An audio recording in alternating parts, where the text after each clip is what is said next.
Recording in progress. Bueno, la clase pasada vimos todo ya lo de Santiago. ¿Alguna duda con respecto a Santiago? Cuéntenme qué es lo que más le gustó de Santiago.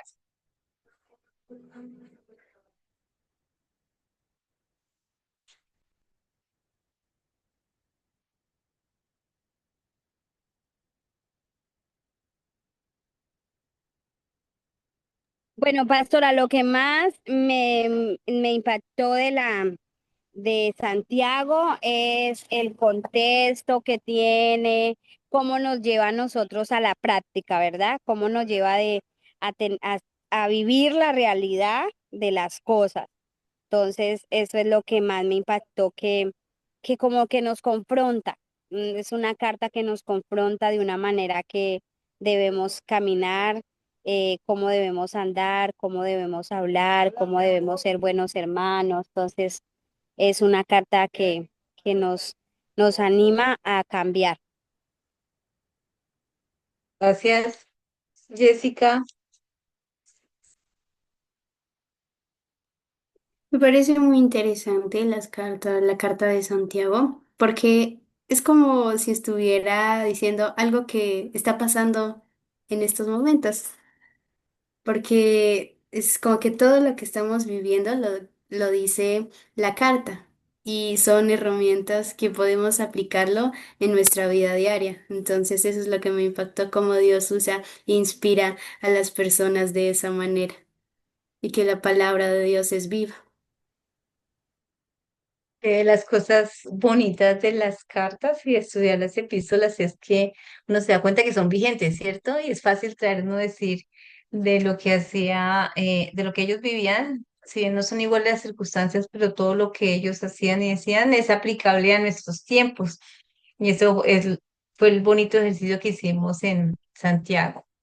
Hoy vamos a hablar sobre el contexto cultural e histórico de las cartas de Pedro. Y vamos a ver cómo eso ha tenido unas implicaciones dentro de la palabra de Dios y cómo eso tiene implicaciones para nuestra vida. Aquí vamos a revisar los valores, las normas y las transformaciones culturales, así como las condiciones sociales, económicas y políticas del contexto histórico, cómo ellos afectaron y moldearon tanto el mensaje como la recepción de estas cartas en las comunidades cristianas primitivas, que estaban conformadas por ¿quiénes? ¿Quiénes conformaban las primeras comunidades primitivas?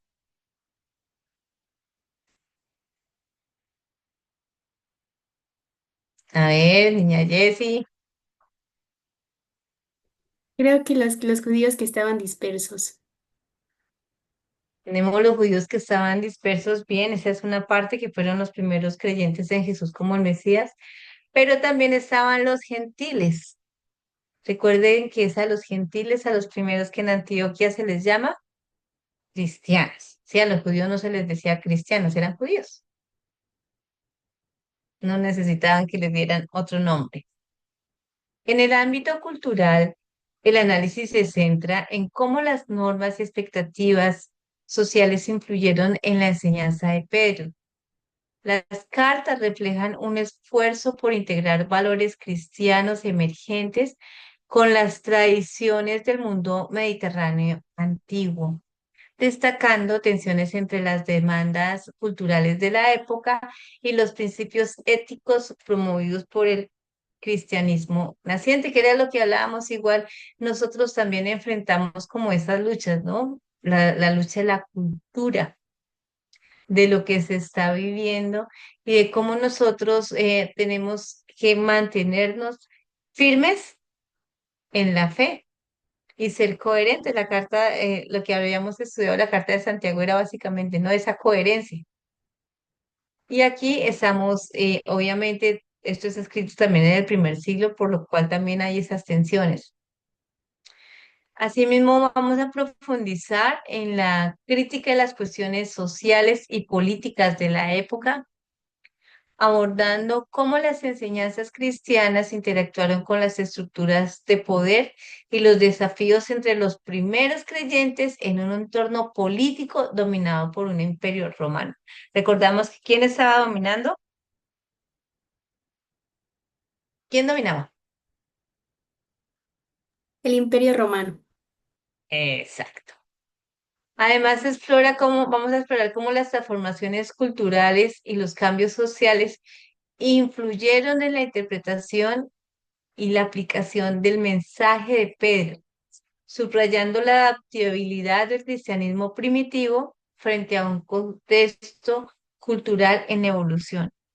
Y es que los tiempos, o sea, las situaciones que emergen de una época a otra no son iguales, pero sabe que si es igual, lo que sí siempre es igual y se mantiene es la palabra de Dios. Por eso cuando hacíamos el ejercicio de la clase pasada de identificar cómo contestamos como creyentes en Dios, en el Hijo de Dios y en el Espíritu Santo, frente a una pregunta que era, ¿es el homosexualismo pecado, sí o no, cierto?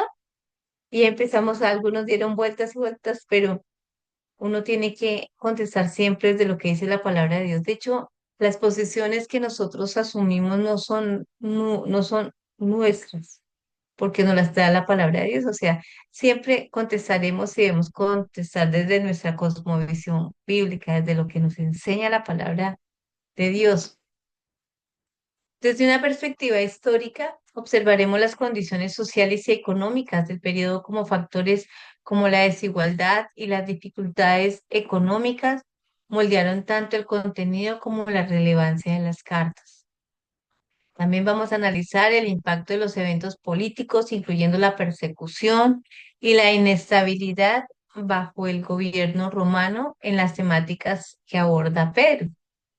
En ese contexto, las cartas no solamente servían pues como para ayudar en la parte espiritual, sino también era como una respuesta a las presiones externas que amenazaban la cohesión y la fe de las primeras comunidades cristianas.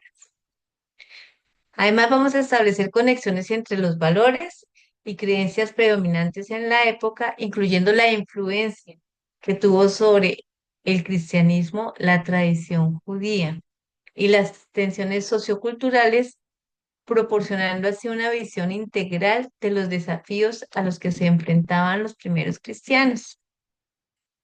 Voy a mostrarles comparaciones temáticas y análisis de patrones como los valores culturales del cristianismo primitivo, el impacto de la política romana y la dinámica de persecución sintetizados en tablas y figuras que apoyan como las conclusiones principales. Este enfoque permite una comprensión más profunda de cómo las cartas de Pedro reflejan y responden a los contextos culturales e históricos en los que fueron escritas. En conjunto, en conjunto lo que vamos a ver es cuál es la relevancia histórica, ¿cierto? Y la relevancia teológica que tienen las cartas de Pedro, ofreciendo una interpretación que conecta su mensaje con las complejas realidades del mundo antiguo y que al hacerlo con el mundo antiguo también nos permite hoy en día conectarnos con la problemática que nosotros estamos viviendo.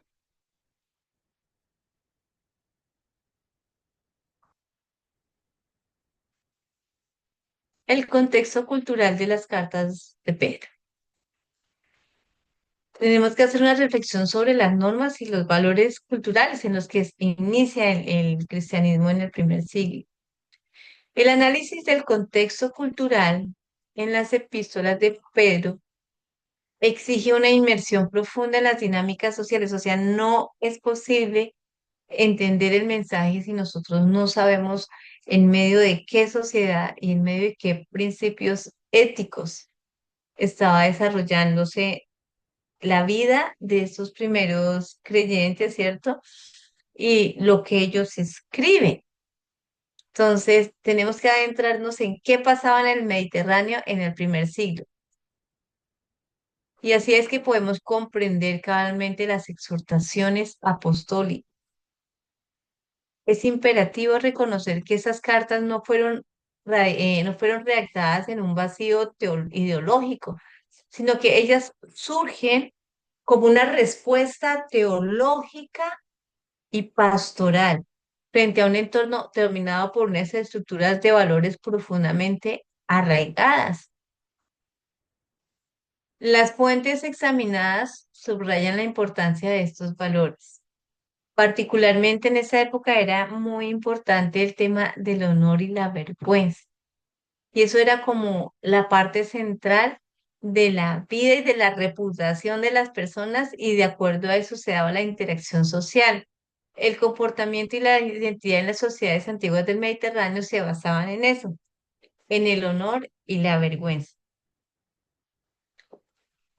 En la antigüedad, la reputación no se basaba solamente en una cuestión, no era un tema de vanidad personal, sino en realidad era el capital social indispensable que determinaba la posición de un individuo dentro de la comunidad. Por eso todo lo que tenía que ver con eso que impactaba a la familia, como yo les ponía el ejemplo en la clase pasada, cuando hablamos de una mujer que no estuviera casada, que estuviera embarazada, pues era realmente un escándalo. De hecho, una mujer en esas circunstancias, y eso pensando un poquito en María, cuando el Señor dice que ella queda embarazada, ¿cierto? Que iba a concebir y daría luz. Estar embarazada sola en ese tipo de comunidades podría implicar la vida misma. O sea, María también estuvo dispuesta a dar la vida misma porque ella podría ser considerada como una fornicaria, ¿cierto? Ella estaba comprometida, o sea, el matrimonio tenía como tres etapas. Uno cuando lee la historia del pueblo de Israel, no, que el matrimonio no era solamente el acto como tal. O sea, ellos no se casaban pues por el amor, así como nosotros desde la edad moderna que nosotros nos casamos por amor, no. Ellos se casaban de común acuerdo, las familias decían quiénes se iban a casar y se hacía un contrato. Así nace el matrimonio. Pero ella tenía que guardarse hasta, o sea, fíjese que cuando pasa cuando la Virgen María queda embarazada, José y ella aún no están casados. Ella está comprometida con él, ¿cierto? Ella se va a casar con él. Entonces es como un primer momento. Después viene un tercer momento que es cuando se hace como esa ceremonia en donde María es entregada a José y donde ellos se unen. Y la última era la consumación, de hecho, cuando leemos en la Biblia sabemos y nos damos cuenta que José no estuvo con María sino hasta después de que ella dio a luz a Jesús. Ahí es que ella está con él. Entonces, en investigaciones académicas se exploran cómo los valores operaban como herramientas hermenéuticas, influyendo en la estructura de legales, religiosas y familiares, todo eso, o sea, la reputación tenía mucho que ver en cómo era mirado alguien, cómo era mirada una familia y cómo esto era el impulsor social para mantener las normas y la reputación individual. O sea, eran personas de ¿cómo podríamos decir nosotros en nuestros días? Eran personas de qué? De palabra, ¿cierto? O sea, su sí era sí, su no era no. Y de hecho yo un día leyendo un poco de las historias de los Emiratos Árabes, yo conozco de allá porque mi hija vivió un tiempo allá y mi hijo vivía allá. Entonces, para ellos son orientales, o sea, ellos todos son de esa misma zona. Para ellos hay un principio muy importante y es su palabra. Cuando ellos llegan a tener este auge económico, al principio mucha gente se aprovechó de ellos porque ellos, por ejemplo, le decían, vamos a venderle un carro y ellos decían sí y ellos porque les decían con la palabra, ellos daban el dinero y listo, y nunca les entregaban el carro. No estaban acostumbrados a tratar de otra manera diferente. En esta época la palabra se respetaba muchísimo y allá se respeta muchísimo. Acá es algo que se ha ido perdiendo, pero uno enseña, ¿cierto? Yo no sé, en mi casa a mí me enseñaron eso, que si yo daba mi palabra, yo tenía que cumplir mi palabra, porque yo la había dado, o sea, debía hacerlo. En ese sentido de que hablamos nosotros de la reputación, ¿sí? De la honor y vergüenza, la vida comunitaria y la identidad personal estaban indisolublemente estaban ligados, ¿cierto? Y era porque era la percepción pública que se tenía. Aquí diríamos más sencillo, de una manera más sencilla. O sea, a la gente le importaba el qué dirán. Sí saben eso, ¿cierto? Que la gente, hay personas que muy preocupadas porque qué dirán los vecinos, o qué dirá el tío, qué dirá cualquier otra persona porque era importante la percepción que se tenía de ellos. Sin embargo, cuando nosotros empezamos a adentrarnos en las enseñanzas de Pedro, se observa una atención deliberada y una redefinición radical de estos paradigmas.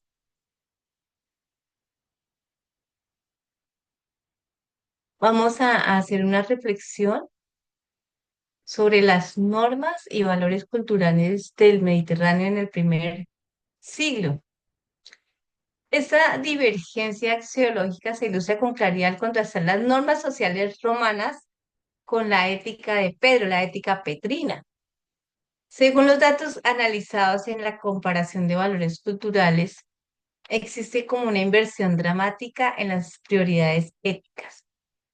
En la sociedad romana circundante, el énfasis en el honor público y el estatus era predominante, alcanzando, aquí lo tenemos, un valor máximo de 9.0 en una escala de prioridad de 1 a 10, lo que refleja una cultura orientada a la autopromoción, ¿cierto? Al reconocimiento externo y a la acumulación de un prestigio social. Por el contrario, la virtud de la humildad, frecuentemente asociada con el pensamiento grecorromano, con la debilidad o la servidumbre. Eso presentaba un nivel de prioridad mínimo de 2. Esta configuración de valores creaba un entorno hostil para una fe que predicaba un Mesías crucificado. Ustedes imagínense qué pensarían los romanos de un Dios que fue crucificado. O sea, ¿cuál Dios? Si dirían ellos, el de los dioses sin poder para ellos, porque no entendían y no sabían lo que representaba. Frente a esta realidad, las cartas de Pedro presentan una transvaloración de las ideas vigentes. El análisis de las enseñanzas petrinas muestra una tendencia general creciente hacia las virtudes, hacia lo que es bueno, hacia la bondad, ¿cierto? La sociedad romana, ellos no veían eso como una cosa importante, sino despreciaban todo eso, ¿no? Como cuando hablamos del servicio, para ellos la servidumbre era una cosa, allá, ellos eran todopoderosos, ¿cierto? Ellos eran los poderosos, no todopoderosos, sino poderosos. Específicamente, el énfasis en la humildad alcanza un valor de 10 en la escala de prioridad para Pedro, estableciéndose esto como la piedra angular de la conducta cristiana. Tanto dentro de la comunidad eclesial como frente a los hostigadores externos, esto era lo más importante. El interés por el honor público y el estatus en las cartas de Pedro, ¿qué pasa? Para él eso no era importante. Esto se reduce, de hecho lo pone en 3. Cuando uno empieza a revisar, uno puede, hace son las mediciones, ¿no? ¿Cuánto hablaba de eso? ¿Qué era importante para él? Entonces, en este caso, poquitos. El descenso no implica una ausencia total de honor, quiero aclarar, o sea, no era que para Pedro no fuera importante el honor, sino que hace una reorientación del mismo. El creyente ya no busca el honor que proviene de la valoración pública romana, porque para ellos, para los romanos era muy importante su prestigio, lo que otros pensarán sobre ellos. Pero Pedro tiene muy claro que esto es algo efímero, ¿cierto? Él entiende que el honor no está relacionado con lo que otros piensen de mí, sino que el honor proviene de la fidelidad de Dios. Incluso si esto conlleva vergüenza social ante los ojos de los hombres, como les decía, para los romanos era extraño lo que los judíos creyentes en Jesús, esos primeros creyentes, hablaran de un Dios crucificado. O sea, no podían entender. Esta insistencia en la humildad y la disciplina espiritual no era una cosa que fuera solamente teórica, sino que se traduce en prácticas concretas que definían la identidad de la iglesia primitiva. La exploración de las normas culturales en el cristianismo temprano revela percepciones sobre las prácticas espirituales y la identidad comunitaria. Eso incluía rituales que, aunque se formalizaron posteriormente, tenían sus raíces en esta ética de renuncia y preparación. Una fuente clave, bienvenido Pastor Arley. Estamos viendo hoy las cartas petrinas. Una fuente clave, o sea, un ejemplo que nosotros podemos conocer sobre esto, fue lo que empezó a celebrar la Iglesia Católica años después como la Cuaresma. ¿Se han oído? No, aquí todos son cristianos evangélicos o si han conocido la Iglesia Católica o no. Arley sí, Jesse. ¿Ustedes se acuerdan de la Cuaresma? Que ellos los viernes no comen carne de res ni de cerdo, sino solo Claro, pescado. de hecho, para el catolicismo estamos en cuaresma. Para el catolicismo estamos en cuaresma. Ah, sí, yo les voy a contar una infidencia solo a ustedes. Bueno, y a los que me vean después, imaginen que mi suegra es bien católica, pero ella es católica practicante, de esos grupos de Maús que hay. Y ella, uy, no, eso sí, los viernes, uno no se puede perder un viernes porque hace una comida súper especial, pero ni por equivocación lleva carne. Entonces, a mí cuando empiezan, ellos sí, se hacen la cruz acá del miércoles de ceniza, uno empieza a contar, ay, sí, estamos en Cuaresma, los viernes donde mi suegra, porque la comida es especial. Bueno, esto viene de ahí.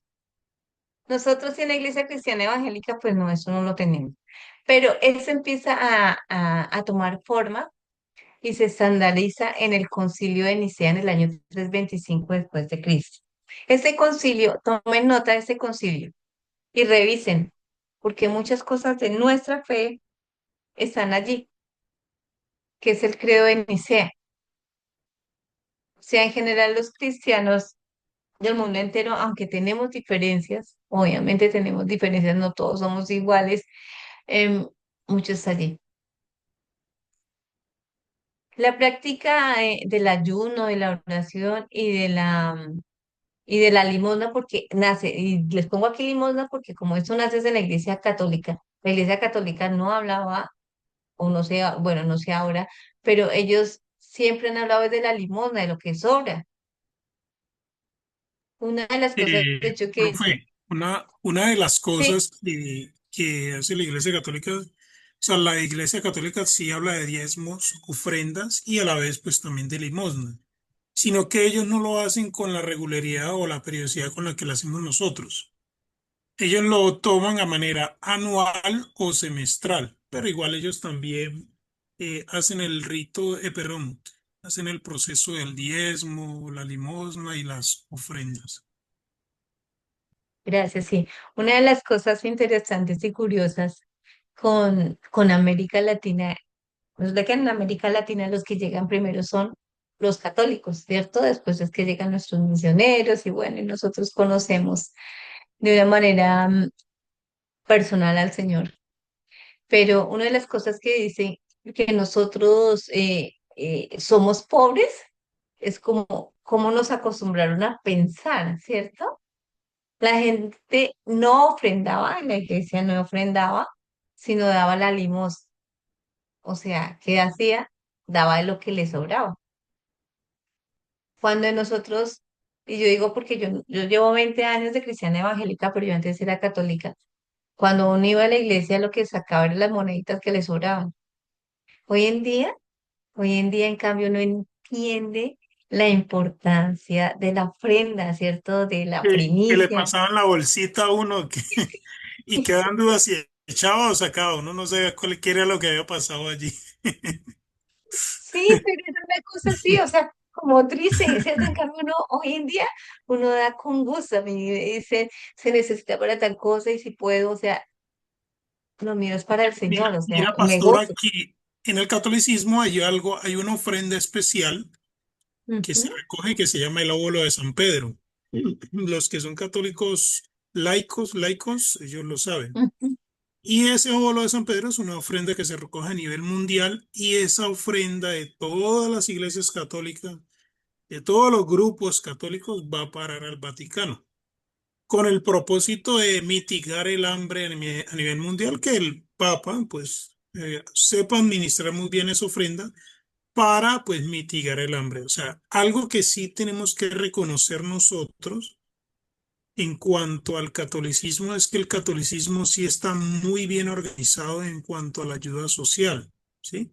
En cuanto a distribuir esa ofrenda a la ayuda social. En eso sí, la verdad, yo he investigado bastante el tema sobre ellos en esa parte y en la parte gubernamental están muy bien apalancados. Esa gente, mejor dicho. Pero bueno, hacemos lo que podemos. Ahí vamos, yo viajo mucho, yo viajo por diferentes partes, de hecho, cada clase que me ha tocado con ustedes está en un lugar distinto, pero uno sí ve, hay cosas que uno tiene que aprender de ellos y es cómo se organiza. Entonces, por ejemplo, yo, yo viajo. Defendiendo la vida. Mi tema es la defensa de la vida y creyendo que solo en la medida que las personas compartan el evangelio y cumplan la gran comisión, van a hacer que esto cambie, que de morir tanto. Entonces, uno encuentra lo que está ahí avanzado son los grupos católicos. Entonces, uno de todo debe, yo siempre digo, uno tiene que coger lo bueno y desechar lo que no está conforme a lo que la palabra le enseña.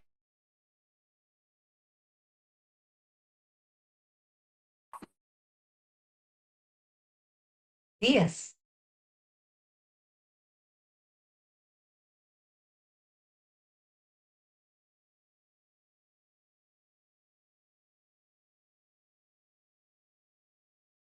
Y eso lo hacen como una disciplina espiritual. ¿Y para qué lo hacen? Para enfocarse en Dios y renunciar a los deseos mundanos. Y una de las luchas que yo tuve al principio con el ayuno era, uy, uy, pero ¿por qué ayunas si Jesús está en mí, cierto? Yo lo recibí, el Espíritu Santo vive en mí. Hasta que algún día tuve la oportunidad de que alguien me explicara que el ayuno era una disciplina espiritual. Y realmente lo que nos sirve a nosotros es para que el espíritu crezca más y la carne, o sea, nuestros deseos sean dominados. Porque si, no, si nosotros no lo hacemos así, nuestra mente y el cuerpo va a ser más débil. Ese énfasis que hace Pedro, él hace un énfasis en la autonegación y la devoción comunitaria en la vida cristiana temprana. Era de lo que se vivía, de lo que se hablaba. Como les compartí ayer, ellos ya pensaban que en la primera generación Cristo iba a venir. Entonces, eso los hacía, no que no se preocuparan por la parte material, tampoco hasta allá, no exageremos, pero eran mucho más dadivosos. Y finalmente, si a nosotros nos dijeran, no estuviéramos tan convencidos de que Cristo viene ya, ¿cierto? Que yo he escuchado a mucha gente pensando y diciendo, y uno lee, ¿no? De personas que se han atrevido hasta a decir que Cristo viene en X o Y, así nacen algunas religiones, dando una fecha que Cristo va a venir. Pero si uno realmente pudiera tener ese conocimiento, porque la palabra es clara y dice Jesús que solamente Dios sabe cuándo va a hacer eso, nosotros no sabemos. Pero nosotros no estaríamos pegados realmente a nada material, ¿cierto? Porque ¿para qué? Y hay iglesias evangélicas de antes o otras denominaciones que tomaron esto también tan fuerte como que la gente no se preparaba y no estudiaba. Decían que para qué estudiar si Cristo venía ya. Errores. La gente tiene que estudiar y prepararse. Y el que tiene el llamado para los ministerios de pastores, maestros, todo eso, obviamente. Pero hay otros que sirven desde donde estén. ¿Ustedes no creen que un médico sirve? ¿Cierto que sí? Y necesitamos gente cristiana en esos espacios. Necesitamos gente cristiana en los espacios de gobierno. Necesitamos personas que sepan escoger bien a sus gobernantes, que nosotros tenemos esa gran ventaja. Resulta que el Señor, los sistemas democráticos, el pueblo es el que elige quién quiere que lo gobierne. Entonces, ellos se preocupaban mucho unos por otros y ellos esperaban de cierta manera, como les decía, que el espíritu fuera el que primara en ellos, en sus vidas, y ellos se abstenían de los deseos carnales, y a través de los ayunos ellos daban esas luchas, esas batallas, las batallas como las que hablábamos ayer con el pastor Arley de los homosexuales. ¡Qué fuerte! ¡Qué fuerte! Creo que hay personas que necesitan mucho nuestras oraciones y yo creo sinceramente que ellos son los que más necesitan, que nosotros oremos por ellos. En ese tiempo se practicaba la imposición de las cenizas y se asociaba, porque estas se asociaban históricamente con el arrepentimiento y la mortalidad. Y subrayaba que la persona que lo hacía estaba colocada en una posición de humildad. Si ustedes se acuerdan cuando Esther y Mardoqueo, ¿cierto? Cuando él entra en tristeza, ¿qué es lo que hace? Se echa ceniza. Y de hecho en República Dominicana hay unas iglesias que hacen eso. Nosotros no, no hacemos eso, pero no quiere decir que nosotros no seamos conscientes cuando entramos en nuestros ayunos, en que estamos en una posición de humildad. Y la humildad quiero aquí que lo entendamos, no con bajeza, sino tal vez sino más bien en el entendido de conocer nuestras debilidades y fortalezas ante el Señor, ¿cierto? Ante el Señor nosotros somos así chiquitos, pero saben que es una contradicción, pero a la vez somos inmensamente grandes. ¿Y saben por qué? Porque somos hijos de Dios.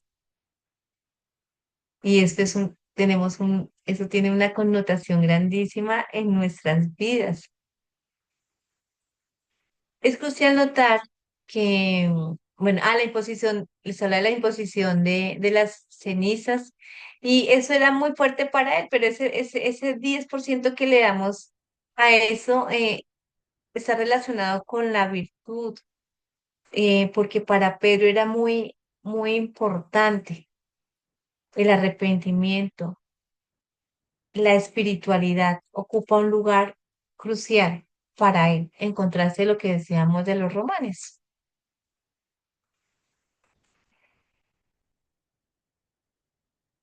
Hay fuentes modernas que señalan la importancia de las fiestas, pero ¿saben qué? Sé que nosotros no hemos profundizado en el tema de las fiestas, ¿cierto? O sea, sabemos que están allí.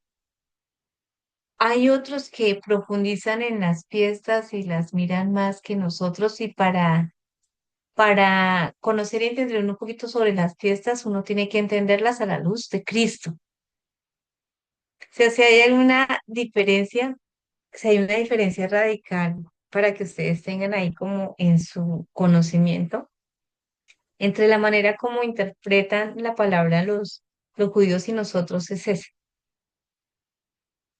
O sea, los judíos tienen diferentes maneras de interpretar, nosotros también. Pero lo que es radical, radical entre unos y otros es que nosotros todo lo vemos a la luz de Cristo. Sí, lo nuestro todo tiene, es cristológico, todo tiene relación con Él y lo vemos a través de Él. Nosotros leemos la palabra de Dios de principio a fin y relacionamos con la venida de Cristo y de quién es Cristo y que hizo el sacrificio y que Él fue anunciado en el principio y que en el principio Él era el verbo y luego decimos, y el verbo se hizo carne y habitó entre nosotros. ¿Sí? Entendemos que cuando se da el pecado, Dios promete que iba a mandar, Él hace todo un plan de salvación. ¿Y quién ejecuta el plan de salvación? Cristo. ¿Sí? O sea, la manera como nosotros empezamos a entender la palabra está relacionada con eso. Para pero uno revisa y el ayuno y la preparación espiritual era lo que definía, o sea, fue lo que definió la vida cristiana temprana. En lugar de las proyecciones pensando más hacia el futuro, no, él era aquí, en este momento, cómo nos vamos a preparar espiritualmente. Ahora, ¿será que eso aplica para nosotros hoy en día o solamente era para ellos? ¿Ustedes qué creen?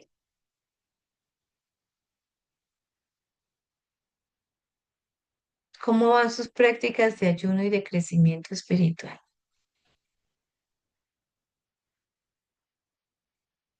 Jessy, cuéntame qué haces.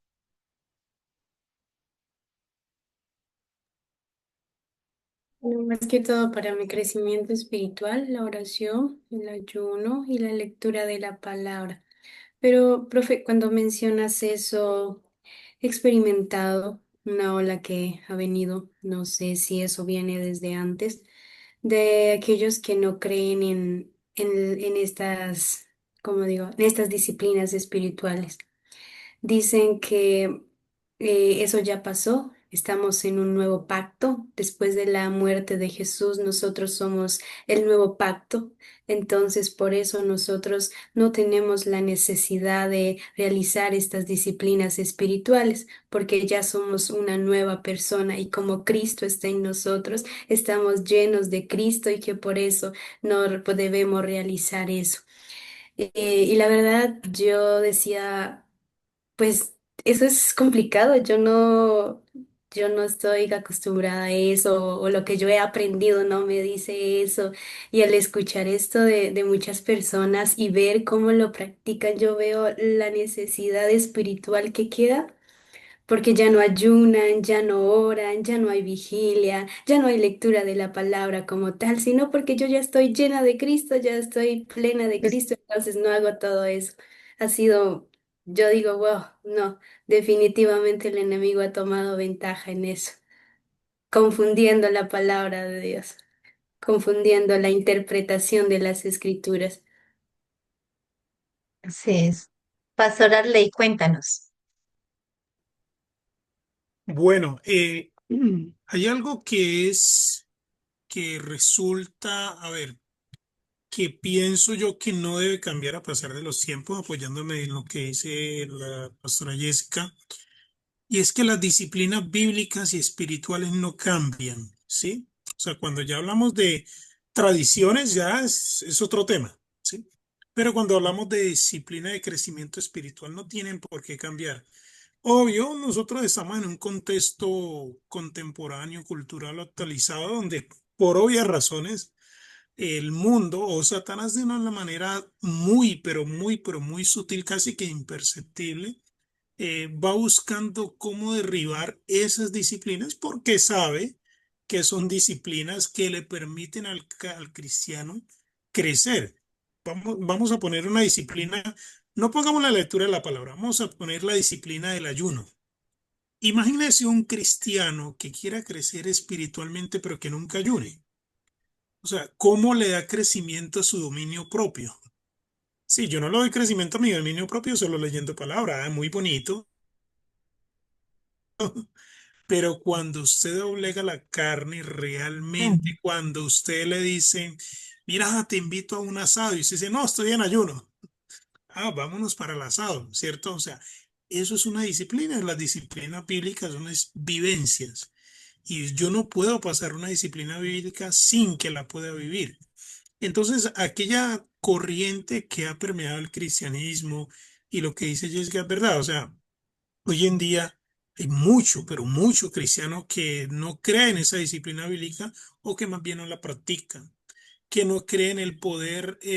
Ahora, hay otro lado, ¿sí? Que cree que el ayuno es para torcerle el brazo al Señor y que el Señor suelte esa bendición que está por ahí. No, tampoco es así, porque el ayuno es algo que me beneficia directamente a mí como cristiano, ¿sí?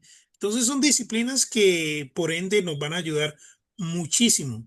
Ahora, la periodicidad con la que la practique ya depende de cada quien, ¿sí? Por ejemplo, en la nivel congregacional, en la congregación nosotros hacemos un día de ayuno al mes a nivel general, que es el último domingo de cada mes, pero entre semanas también hay ayuno, los sábados y a veces entre semanas se programan 7 días de ayuno. Y lo curioso, y creo que esto no nos pasa solamente a nosotros, creo que le pasa a muchos. Si usted invita a un asado, le llegan 300 Ah, personas, pero usted invita a un ayuno y le llegan tres. Cosa así es. difícil. Entonces, no, o sea, las disciplinas bíblicas como el ayuno, la oración, el discernimiento, porque el discernimiento a veces la gente lo encasilla solamente en un don o en algo que el Señor te da. El discernimiento es algo que solamente va a crecer si tú practicas esas disciplinas, como el ayuno y la oración, y también la lectura de la palabra. Entonces, no, son disciplinas que sí o sí tienen que estar en la vida de un buen cristiano. Amén. Gracias. Betsaida, cuéntanos. Bueno, profe, yo he tenido experiencias del ayuno, de la oración, pues personales. Cuando he tenido, por ejemplo, situaciones familiares, yo hago así muy difíciles situaciones, yo hago ayunos corridos y hago de 3 días, es lo máximo que he hecho. Y terminando ese ayuno yo veo la gloria de Dios. Y no es que le ponga fe al ayuno, ni es que le ponga más fe al ayuno que a la oración, no. Eso tiene que ir uno de la mano del otro, porque si yo estoy ayunando tengo que estar orando y tengo que estar leyendo la palabra. Pero a nivel espiritual, a nivel de iglesia también. Nosotros vemos, cuando nosotros metemos en ayunos allá en la iglesia, también vemos la gloria de Dios a las personas que a veces uno se ha cansado de invitarlas, esas personas uno se cansa de invitarles y nada. Pero apenas uno empieza a ayunar sin invitarlas, van. Y acá también, este, eh, a nivel de nosotros mismos, pues en la iglesia oramos todos los días a las 5 de la mañana. Pues hay unos que van todos los días, otros no pueden. Por ejemplo, yo no voy todos los días por mi trabajo, pero el día que puedo, enseguida yo estoy ahí. Entonces, eso fomenta el menguar la carne y que uno esté más centrado en las cosas de Dios y prioridad las cosas de Dios. En cambio, cuando uno deja de ayunar, deja de esta disciplina, uno siente que le va entrando la pereza, le va entrando una cosa, otra, y ya no es lo mismo. Entonces uno tiene que estarse activando con eso. A mí me pasa personalmente, es mi opinión personal. Ok. Bueno, frente a lo que le dicen a Jessie, digo que uno, el que más ejemplo nos da a nosotros de disciplinas espirituales es Jesús, ¿cierto? Jesús es Dios y Jesús se tomaba sus tiempos, él solo, ¿cierto? Se apartaba de todo el mundo. Es más, cuando iba llega un momento a veces que les decía a los discípulos, ustedes quédense aquí y yo me voy solito. Él oraba.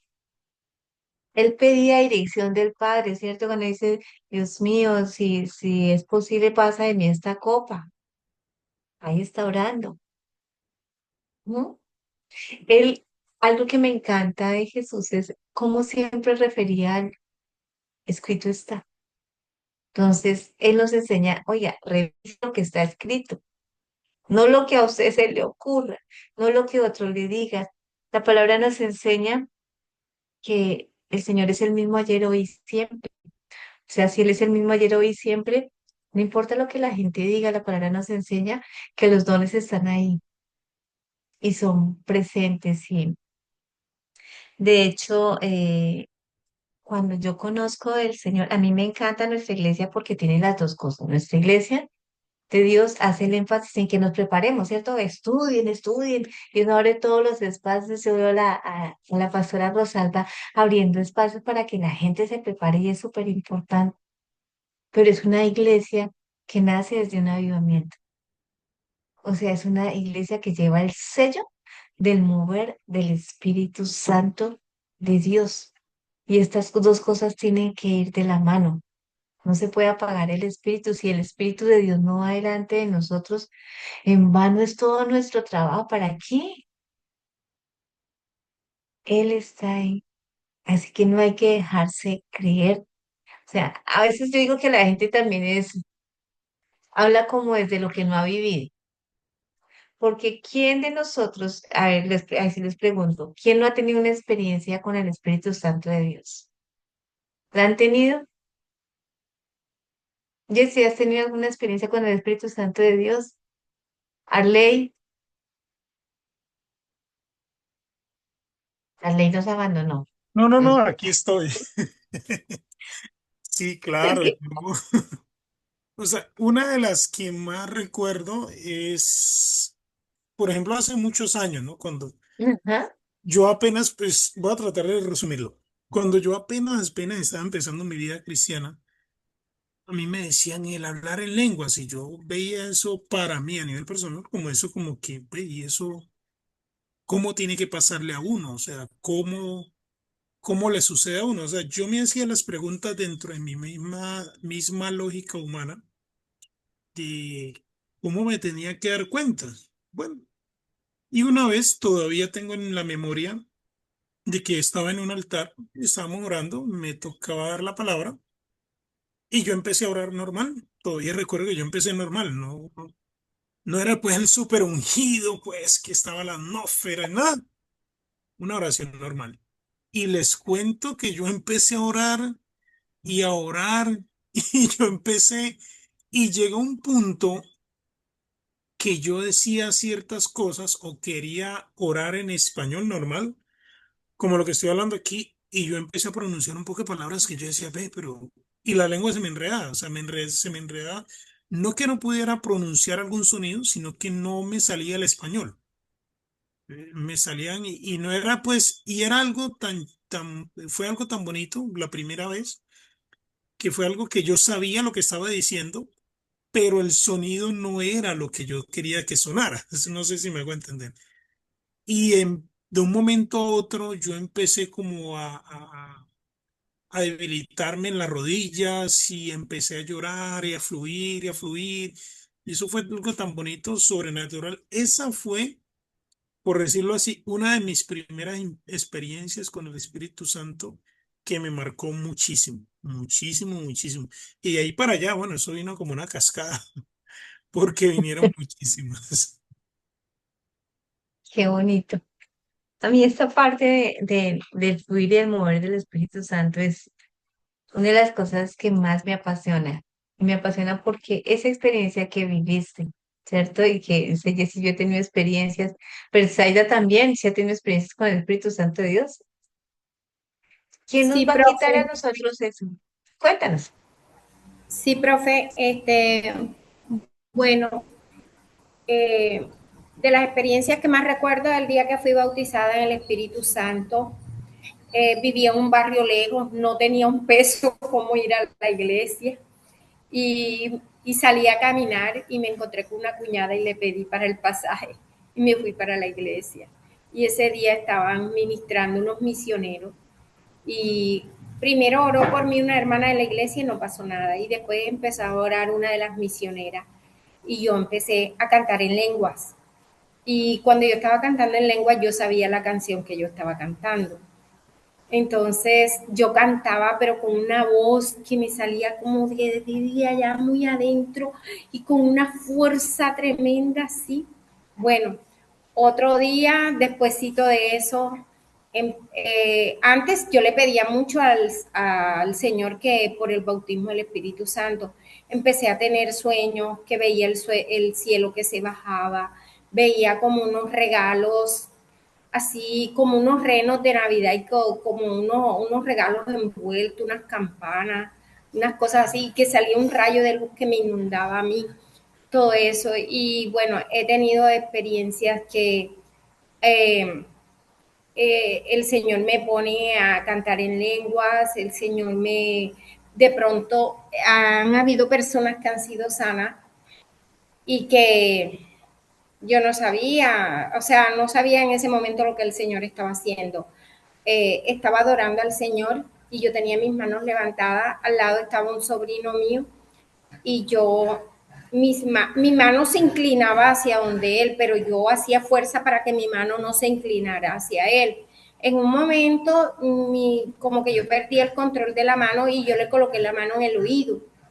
Y ese día él había llegado de viaje y yo le había invitado a la iglesia y él me dice de que llevaba más de 2 años sufriendo el oído, que había ido a varios especialistas y nada, y se había hecho tratamiento y nada, y que desde ese día que yo oré, que yo le puse la mano, porque yo ni oré por él, sino que yo le coloqué la mano, pero no fue mi voluntad, sino que fue algo Sí. que me llevó la mano. Él desde ahí más nunca, y todavía me testifica, de que él más nunca ha sufrido de del dolor, De del dolor. oído se le sanó completamente. Una señora, yo oré por ella, pero yo no. Yo oraba una oración común y el hijo de ella se encontró conmigo y me dice, ay, mi mamá pasa preguntando por usted porque ya la señora estaba hinchada, le iban a dializar y todo, y que sufría de los riñones y ese día sí oré por ella, pero yo no sabía qué pasó. Y después ellos me dicen que desde ese día fue sana y todo. Entonces, ministraciones en la iglesia también. El Señor me ha llevado a hablarle a personas en lengua y que se han dado las cosas. Entonces yo veo que eso es un momento como que especial, donde el Espíritu Santo me toma. Y como hay veces que no estoy pensando que Él va a hacer nada y Él hace las cosas. Gracias, Brisaida, por compartirnos. Antes de continuar, ¿querías decir alguna otra cosa? No, sí, lo que pasa es que a veces, y yo creo que nos pasa a muchos, en la cosmovisión cristiana creemos que las experiencias con el Espíritu Santo son netamente de nosotros los cristianos evangélicos. Y sucede que la experiencia con el Espíritu Santo es, valga la redundancia, es del Espíritu Santo hacia nosotros, ¿sí? Ahora, con eso no estoy diciendo que una experiencia con el Espíritu Santo lo tenga cualquiera. No, es quien el Espíritu Santo escoge. Puede ser inclusive alguien católico. Yo he visto que hay inclusive sacerdotes que son usados por el Señor en ¿Fue a sanidades, mí? en liberaciones, ¿sí? Entonces son experiencias que el Espíritu Santo nos las da cuando nos disponemos.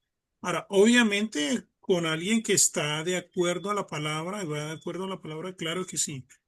Es como el tema del avivamiento. Nosotros no producimos un avivamiento. El ser humano no tiene la capacidad de producir un avivamiento, pero sí podemos provocarlo, que es algo muy diferente. Podemos provocar el Espíritu Santo a que haya un avivamiento personal y también colectivo. Bueno, eso es como parte de mi aporte. Así es, sí, nos pasa a veces como le pasaba a Pedro, ¿cierto? Cuando fueron de Cornelio. Uy, pero ellos también les dejan el Espíritu Santo, a veces nos pasa eso. O sea, porque para nosotros es común, pero y otros les sucede esto. Pero sí, sí sucede, tienes razón. Bueno, además de las que se me hizo la chiquita, Jessie, ay, se salió. Bueno, pero espero que le haya quedado claro que efectivamente sí pasa, No, ¿cierto? ahí está Jessica. Así es que no la... Jessica, esta sabes que no la veo en nada. Entonces, bueno, me alegra mucho que todos hayamos compartido un poquito desde nuestras experiencias con el Espíritu Santo de Dios. Bueno, además de la esfera religiosa, el contexto cultural del Mediterráneo estaba marcado por estructuras de lealtad y poder que también influyen en el lenguaje y las metáforas de la época. Otra fuente aloja luz sobre el papel integral de los mercenarios en el Mediterráneo antiguo, enfatizando su influencia en los paisajes militares, políticos, a través de esos valores como la lealtad y el orgullo profesional, junto con motivaciones financieras. Evidenciamos cómo su presencia podía cambiar las dinámicas de poder y dar forma a los resultados de los conflictos, demostrando el impacto significativo de culturas militares especializadas. Aunque Pedro no escribe a mercenarios, el concepto de lealtad absoluta y la resistencia en medio del conflicto, entendido ahora como un conflicto espiritual y social, permea su epístola. La comunidad cristiana es llamada a una lealtad superior, no comprada con dinero, sino establecida por la sangre de Cristo, operando como una ciudadanía distinta dentro del imperio. O sea, el recibir a Cristo, el creer en Cristo, nos hace hermanos. Yo digo que eso sí nos hace hermanos en la fe. Cuando uno tiene la oportunidad de viajar por el mundo y uno llega a donde hay un cristiano, la sensación real es como yo llegué donde un hermano. Y así se entiende y así se vive. Entonces, para ellos, desde el principio, esta cercanía entre los creyentes fue muy importante. La interacción entre estas normas culturales y la fe naciente creó una identidad híbrida y resiliente, o sea, entre ellos se ayudaban y se sobreponían. Los creyentes, los cristianos, eran identificados como extranjeros y peregrinos, no solamente en ese sentido geográfico legal, sino en cultural, porque eran distintos. Sí, hemos ido observando cómo era Roma, cómo era el pensamiento de ellos y cómo los cristianos empiezan a hacer una cultura distinta dentro de ellos mismos, dentro del mismo imperio. Pero ahí ustedes están observando, él dentro de las cosas que hace, él deja de buscar el tema del estatus. Eso era una cosa muy romana. Para los romanos era importante su estatus social, ¿sí? Para ellos eran nueve. Pero en cambio, frente a esto, lo que él hace es abarcar una humildad radical, que era lo que les decía. Cuando yo me reconozco como, como un ser humano, con las fortalezas, pero también con las debilidades, empiezo a romper, que es lo que ellos hacían, el motor principal de la sociedad antigua, de ponerme siempre por encima, como yo ser más que los demás. ¿Se acuerdan que Santiago hablaba de no hacer esa acepción de personas? Y aquí él resalta, o sea, cierto, si todos somos iguales, si todos, o si todos tenemos el mismo valor, no importa la posición, y tal vez eso sería algo que nosotros deberíamos retomar hoy en día dentro de nuestras iglesias. Tenemos que abrazar la humildad, pero vuelvo a repetir, la humildad no entendida como que yo pobrecito y el que el humilde es el que no tiene nada, el que no. La humildad está relacionada con el saber lo que sabes y lo que no sabes. La humildad está relacionada con el identificarme en una relación y poder ver en el otro lo que él tiene que yo no tengo y no sentirme menos por eso o no dejar de ser que el otro sea porque yo no lo tengo, ¿cierto? En los casos de cuando uno está pastoreando. Entonces, a veces se ven, menos mal que en iglesias de Dios no pasa, esto no pasa, pero a veces se ve, ¿cierto? Y quiero que lo piensen, que en las iglesias podemos tener a alguien al que se le ve el llamado. Y yo no sé, hay pastores que de pronto alguien siente el llamado en su corazón de yo quiero predicar, ¿cierto? O sea, Dios los llamó a predicar Y uno en vez de impulsarlo a que venga y predique, oiga, vaya y coge una escoba y barra.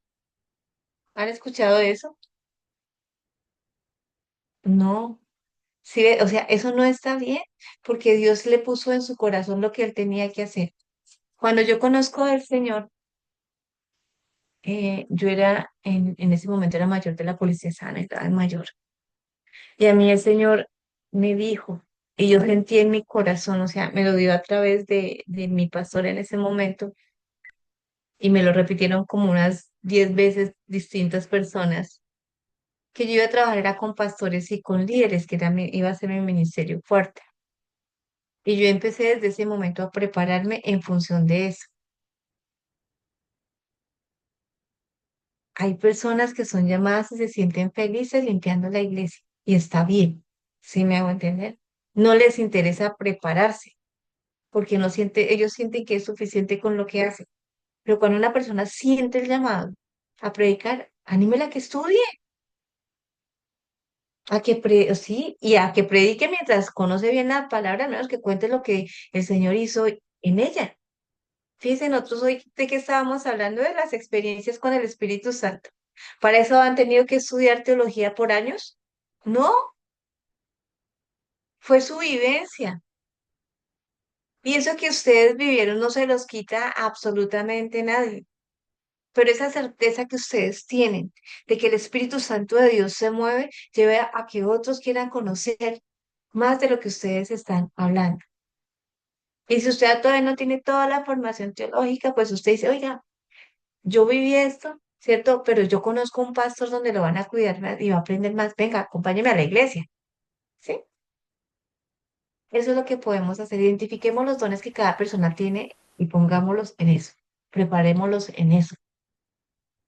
Pastora, una preguntita. En mi iglesia hay un líder.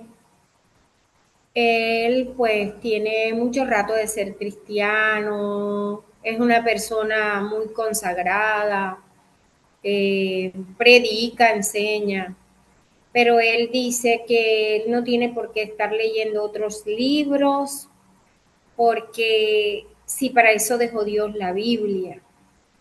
Eh, y no es como muy dado a estudiar. Entonces, ¿por qué? Porque yo les animo a los líderes de allá de la iglesia a que estudien incluso en ministerial supervisado. Hay unas parejitas que están estudiando ya. Y él es apático al estudio y dice, es renuente a leer libros cristianos. Entonces, yo sé que él es muy consagrado, muy esto, pero veo como esa contradicción en él, que todos esos libros están basados en la Biblia. Entonces, ¿él para qué va a leer esos libros si todo eso lo que está en el libro está en la Biblia? Uy, pero ese sí es bien sabio, porque no necesita nada ni que nadie le explique.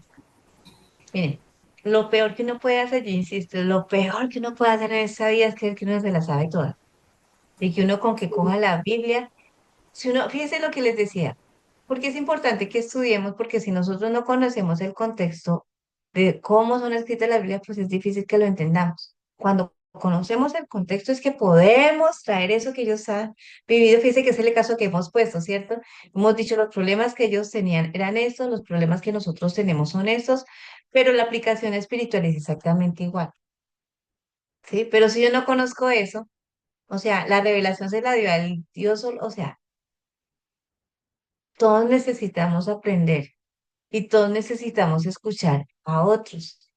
Lo que le digo, no, su ejercicio es me quedo con lo bueno, rechazo lo malo, pero el que se queda pensando que solamente él necesita la Biblia está desechando porque creen que tanta gente se toma el trabajo de estudiar geografía bíblica, historia bíblica, ¿cierto? Hermenéutica, o sea, la teología tiene diferentes herramientas que nos ayudan a comprender mejor el mensaje del Señor para poderlo enseñar mejor. Pero los que se las saben todas así, pues se pierden la oportunidad realmente de crecer en el conocimiento de Dios. Gracias a Dios no es nuestro caso. En conclusión, la reflexión sobre las normas y valores culturales en las cartas de Pedro revelan una estrategia pastoral sofisticada. El apóstol no ignoraba el contexto de honor y vergüenza, más bien lo subvertía para ofrecer una nueva base de dignidad. La adopción de las disciplinas rigurosas como el ayuno, la oración enfocada, que fueron precursores, como les explicaba, del tema de la cuaresma, servía para solidificar esa identidad contracultural. Mientras que la sociedad exigía autoafirmación, ¿cierto? El poder visible, el que tenía más dinero, el que estaba en mejor posición dentro del Estado. La iglesia primitiva valoraba la pureza interior y la disciplina comunitaria. Ese es el contraste, ¿cierto? Y eso es lo que nosotros tenemos que valorar acá, ¿no? Una de las cosas que a veces a uno la gente le habla es de los ministerios de las iglesias grandes y de las iglesias chiquitas. Y saben una cosa, que yo creo que en el Señor no hay ni iglesias chiquitas ni iglesias grandes, sino que Dios le da a cada quien lo que está en capacidad de manejar. Y todas son valiosas. Pero él lo que más destruyera en que en sumisión y humildad. Mientras los romanos era el poder visible, como les decía,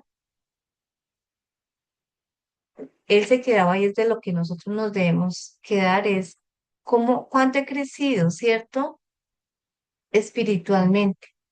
¿Qué me lleva a que cuando estoy estudiando, ¿por qué estamos estudiando? ¿Por tener el título? No. Estamos estudiando porque necesitamos aprender más del Señor para poder ayudar a las personas que han sido puestas bajo nuestro cuidado y hacerlo de la mejor manera, no por los títulos. Eso, en especial no creo que eso sea lo que motive nuestro estudio, sino por conocer más del Señor y por poder hablar mejor de Él. Pensamos y lo hacemos no solo por nosotros, ¿cierto? Cuando el pastor Arley se pare allá a hablarle a su comunidad, que espera hacerlo cada vez mejor, pero no para la vanagloria del pastor Arley, sino por la gloria y la honra de nuestro Señor, porque somos sus hijos. Y si algo tenemos nosotros es que nosotros somos los embajadores del Señor. Y yo no sé si a ustedes les ha pasado, no quiero entrar en temas de política, pero hay oportunidades que cuando alguno de nuestros gobernantes sale hablando no le da vergüenza, ¿cierto? Mm, ¿Qué está diciendo? ¡Qué pena! ¿Cierto? ¡Qué pena! ¿Por qué? ¿Por qué? ¿Cierto? ¿Les pasa? No, solo me pasa a mí. ¿Cierto? Pasa, pasa. Entonces, ¿qué tal uno allá en plena predicación? Y hoy en día, mire, hoy en día no es tan fácil como antes. Antes las personas no tenían cómo revisar si lo que uno está diciendo es verdad o no. Pero imagínense uno confundiendo las historias. Ay, yo que día escuchaba a alguien que confundía la historia de Moisés con la de los primogénitos, con que él se salvó de morir en Egipto como no cuando él nace, sino ya estando grande. Bueno, se hizo un revuelto que yo decía, Dios mío, Señor, ¿qué es esto, cierto? Ahora, no estamos exentos de equivocarnos porque es que la Biblia es muy grande, muy grande, muy grande. Pero uno, que las personas que están bajo el cuidado de uno no sientan vergüenza. Eso sí, que no sientan eso. Ay, sí, que no sientan vergüenza. Uy, lo que dijo mi pastor, ¿cierto? No, que no nos pase. Por eso es que estudiamos. Estudiamos para poderlos cuidar mejor a ellos.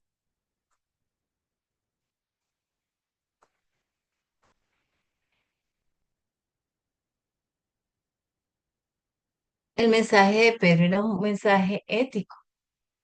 Y, y saben, así como la carta de Santiago también era ética, la de Pedro, obvio, también. Él estaba invitando a que la gente viviera bajo una nueva normativa celestial. en medio y aquí era en medio de un terreno hostil, o sea, ellos eran mirados básicamente como bichos raros. Miren acá esto, miren esa comparación entre lo que pensaba la sociedad romana y el énfasis que hace Pedro. Mire, el honor para la sociedad romana, pues disparado. Cambio para Pedro bajito. La humildad para los romanos, a ver, pero o sea, eso no hacía parte de su psiquis, de su manera de ver lo que ellos valoraban, que yo poderoso y entre más poder tenga, pues mucho mejor.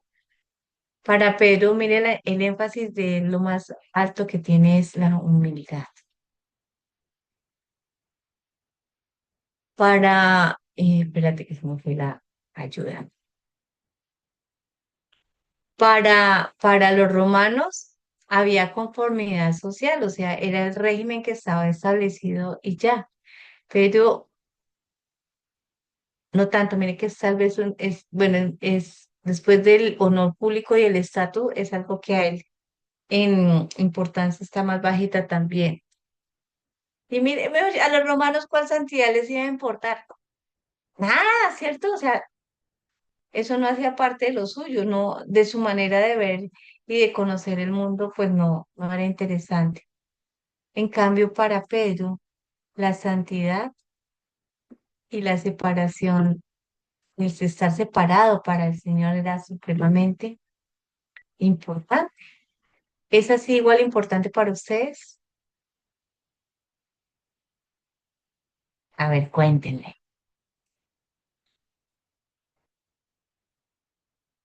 ¿Si es importante estar separados para el Señor? ¿Qué piensan? A ver, mi pastora ley.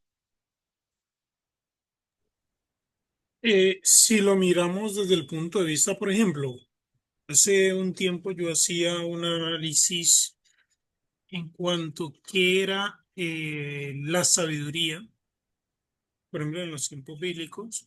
Para los griegos, la sabiduría era el conocimiento, ¿sí? Por ejemplo, nosotros vemos de ahí grandes filósofos, matemáticos, Sócrates, Aristóteles, Parménides, Platón, etcétera, una cantidad enorme de pensadores matemáticos y científicos y físicos. Pero para el pueblo cristiano o pueblo judío más bien, eh, el saber vivir o el vivir estaba en el conocimiento de acuerdo a lo que Dios dictaminaba, ¿sí? Entonces, para los griegos, el conocimiento estaba en lo intelectual. Para los judíos, el conocimiento o la sabiduría más bien estaba en vivir conforme a lo que Dios quería que nosotros hiciéramos. Y eso podíamos verlo de que en lo social, sí, el pueblo griego tenía un gran avance social. Si lo comparamos con el avance social que tenía el pueblo judío, pero la diferencia era que no había diferencia entre las clases sociales, ¿sí? A menos que fueras alguien de palacio, ¿sí? Pero no era algo, pues, como lo vemos hoy en día, la brecha tan grande en el aspecto social. Eso determinaba que cuando una persona estaba separada para Dios, determinaba una vida estable, ¿sí? Una vida más apacible. Mientras que en el conocimiento dado por el intelectualismo, pues había muchos decibeles, o sea, unos subían, otros bajaban, en una temporada de tu vida estabas arriba, en otra temporada de tu vida estabas abajo, etcétera. Entonces sí vale la pena y sí pesa mucho el estar separados para Dios. Gracias, pastora ley. Jessica.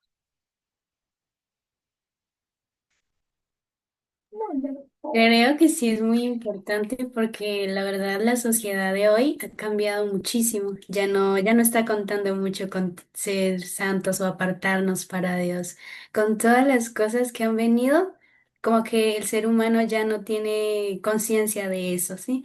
Entonces, creo que ahí es la importancia, ¿no? De recalcar en la nueva generación lo importante que es apartarnos de Dios, apartarnos para Dios y qué beneficios tiene para nuestra vida. Gracias. Besaida.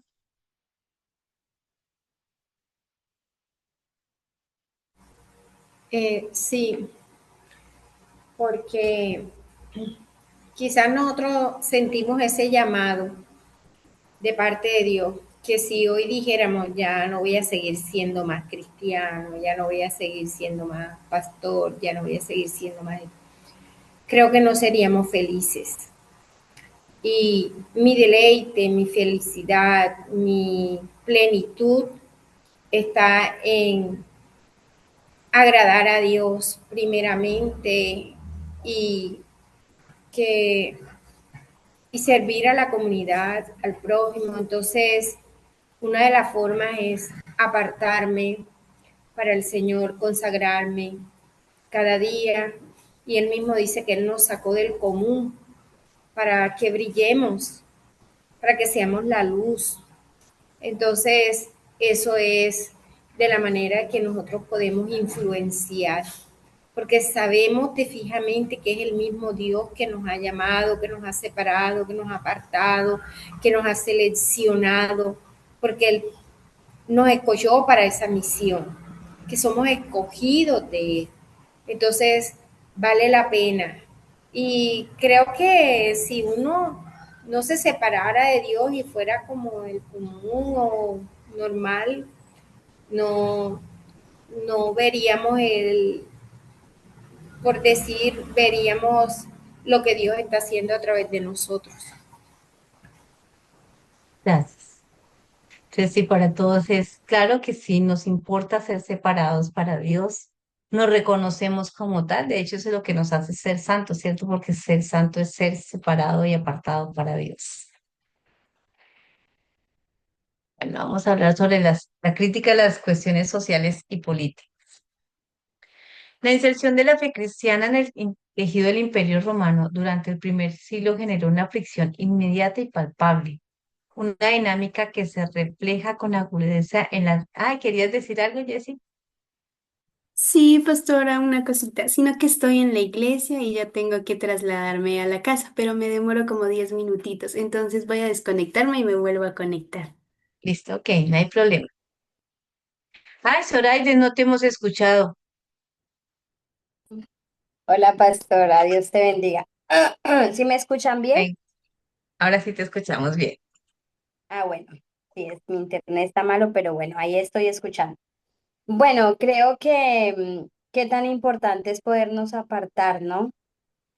Apartarnos de todas las cosas que nos alejan de Dios y vale la pena, como decían nuestros compañeros anteriores, vale la pena separarnos, vale la pena vivir esta vida que decidimos, porque creo que para todos los que estamos aquí, que le servimos al Señor, es una pasión, es un deleite poder, a veces yo me pregunto, digo, ¿qué sería de mi vida si estuviera en rumba, si estuviera tomando, si estuviera, y veo a mis amigos de estudio, los que, entonces, y los veo en su mundo. Y por un momento como que uno, yo me pregunto, digo, ¿qué sería de mi vida si estuviera allá? Pero cuando miro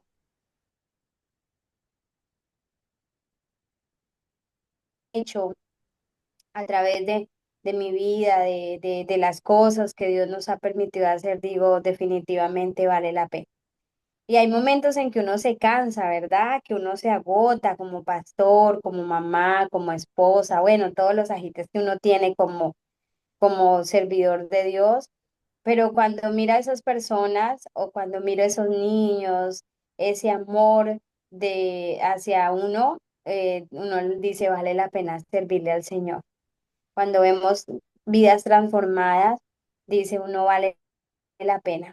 Eh, y creo que ese es la importancia de poder cada que nos sentamos como en esos momentos así que no sabemos qué hacer, mirar lo que Dios ha hecho. Entonces sí vale la pena apartarnos para el Señor. Así sea difícil, pero vale la pena, porque la recompensa viene, si es aquí en la tierra, gloria a Dios, pero si es en el cielo, también.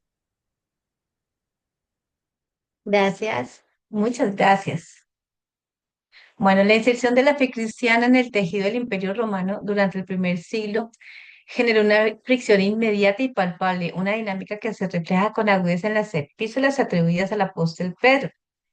Al analizar el contexto cultural y las críticas a las cuestiones sociales y políticas presentes en estos textos, es imperativo comprender que la comunidad receptora que estaba dispersa, ¿se acuerdan? Estaban regados, estaban por Ponto, Galicia, Capadocia, Asia y Bitinia, no operaba en el vacío, sino bajo la hegemonía de una estructura imperial que demandaba lealtad absoluta. Es por eso importante examinar cómo las cartas petrinas abordan las realidades sociopolíticas de su tiempo, destacando las interacciones entre las enseñanzas cristianas nacientes y el entorno político circundante. Eso incluía desafíos de su identidad, ¿cierto? Y su supervivencia que la estaba enfrentando, o sea, todo lo que tuvieron que enfrentar los primeros creyentes, yo a veces lo pienso como donde hay creyentes que son poquitos. Por ejemplo, en la ventana 2040 ya no he oído hablar de ella, ¿no? Que es una ventana, se le llama así, pero es un espacio donde prima el Islam. Entonces allí hay poquitos cristianos, pero se viene haciendo un trabajo constante, permanente y consistente para alcanzar a los que aún no conocen de Cristo. Entonces no es fácil. Y yo cuando pienso en eso, digo, pero o sea, igual al principio no, tampoco fue fácil. O sea, esos primeros creyentes tuvieron que enfrentarse frente a la cultura en la que vivían. Ellos fueron desafiados en su identidad y saben que ellos hubieran podido quedarse quietos y no hacer nada. Hubiera sido más cómodo, pero yo creo que les pasa igual que a todos los que están en esas zonas donde son perseguidos y a nosotros, como decía ahorita una de ustedes de la